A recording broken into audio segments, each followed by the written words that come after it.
Hello everyone, welcome back to our channel Motivating Thoughts of Swami Vivekanand. And today I want to talk about something very powerful yet beautifully simple Smaran, remembering the Lord.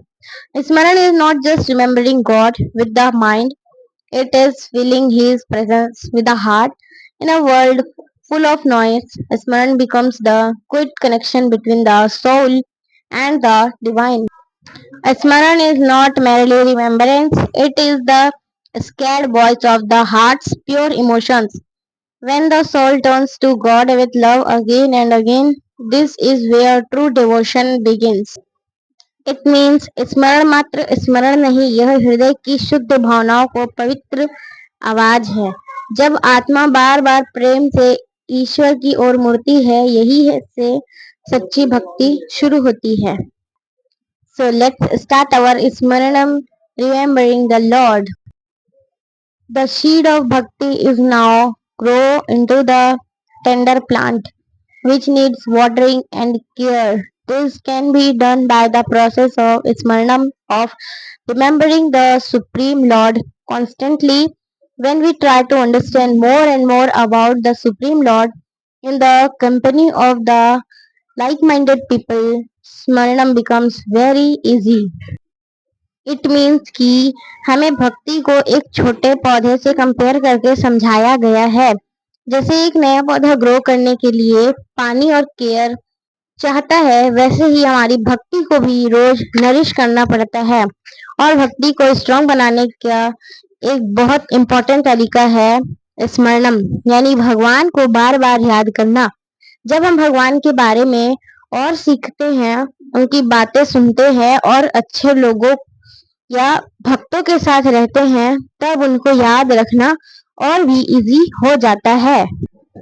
A good example of a person who followed this process in Bhakta Prahlad. Prahlad was born in a family of demons. When he was in his mother's womb, he heard the glories of the Supreme Lord from Narad.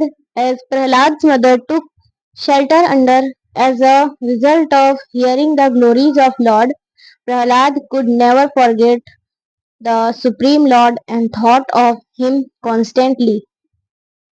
It means Prahlad ji एक असुर परिवार में पैदा हुए थे, लेकिन फिर भी उनका मन बचपन से ही भगवान में लगा हुआ था। ऐसा इसलिए हुआ क्योंकि जब वो अपनी माँ के गर्भ में थे, तब उन्होंने नारद मुनि से भगवान की महिमा सुनी थी। उसी का इफेक्ट ये हुआ कि प्रहलाद जी कभी भगवान को भूल ही नहीं पाए और वो हमेशा उनका स्मरण करते रहते थे। His father, Hiranyakashipu, the great demon, was extremely distressed by Prahlad's devotion. He ordered his teacher to instruct him in demonic ways of life, but the 5 years old young Prahlad would never listen to them. In fact, he would gather his friends and tell them the glories of Supreme Lord and make them chant the names of Sri Hari. This further made his father even more angry. Hiranyakashipu decided to kill Prahlad in a number of ways. He put him in a pit poisonous snakes, throws him down a cliff, etc. It means Prahlad ji के पिताजी हिरण्यकशिपु उनकी भक्ति से बहुत परेशान हो गए थे। वो चाहते थे कि प्रहलाद भगवान को न माने और असुरी सोच को फॉलो करे। उन्होंने टीचर्स को भी कहा कि प्रहलाद को वैसे ही सिखाया जाए, लेकिन सिर्फ 5 साल के प्रहलाद जी ने उनकी बात कभी एक्सेप्ट नहीं की। उल्टा वो अपने दोस्तों को भी भगवान के बारे में बताते थे और सबको श्री हरि का नाम लेने के लिए इंस्पायर करते थे। इस वजह से उनके पिताजी और ज्यादा गुस्सा हो गए और उन्होंने प्रहलाद को मारने के लिए बहुत सारे अटेम्प्ट्स किए, जैसे जहरीले सांपों के पास डालना और पहाड़ से गिराना।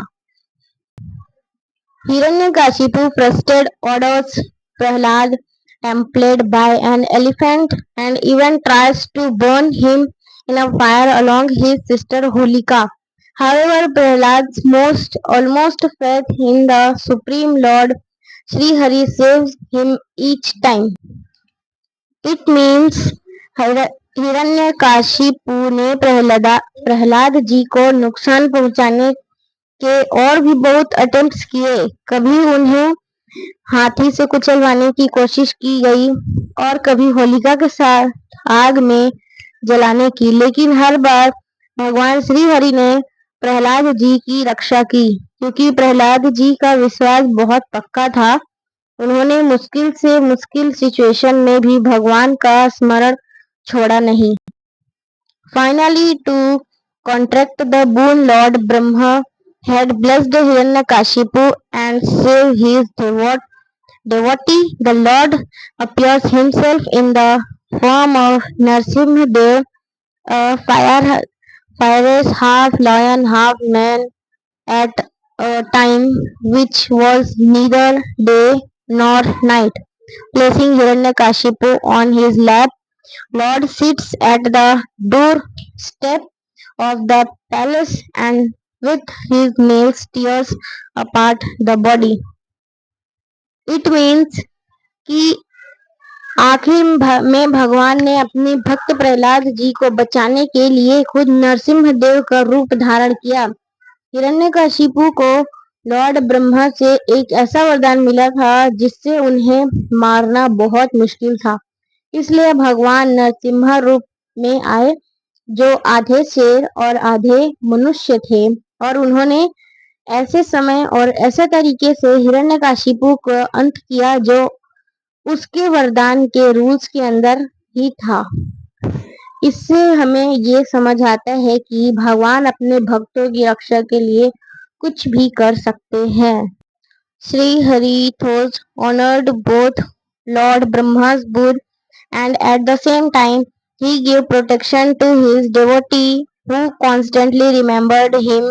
Taking this as a lesson, one can take up the process of Smaranam right from a very young age and gain the highest perfection of life. It means भगवान श्री हरि ने एक साथ दो काम किए। उन्होंने लॉर्ड ब्रह्मा का वरदान का भी सम्मान रखा और अपने भक्त प्रहलाद जी की रक्षा भी की। यहाँ से हमें ये सीखने को मिलता है कि जो व्यक्ति बचपन से ही भगवान का स्मरण करता है उसकी जिंदगी बहुत सुंदर और सफल बन सकती है। इसलिए स्मरणम सिर्फ एक प्रैक्टिस नहीं बल्कि लाइफ को स्पिरिचुअलिटी परफेक्ट बनाने के लिए एक बहुत प्यारा पाथ है। तो इस पूरे लेसन स्मरणम से हमें ये सीखने को मिलता है कि भगवान को प्रेम और विश्वास के साथ याद करना ही स्मरण है। भक्त प्रहलाद जी का जीवन हमें बताता है कि सच्ची भक्ति और भगवान पर पक्का विश्वास कभी व्यर्थ नहीं जाता। जो व्यक्ति हमेशा भगवान को स्मरण करता है, भगवान हमेशा उसकी रक्षा करते हैं। Thank you so much for watching. I hope आपको स्मरणम का ये एक्सप्लेनेशन पसंद आया होगा और समझ भी आया होगा। अगर आपको ये वीडियो अच्छी लगी तो लाइक, शेयर और सब्सक्राइब जरूर कर दीजिएगा। धन्यवाद।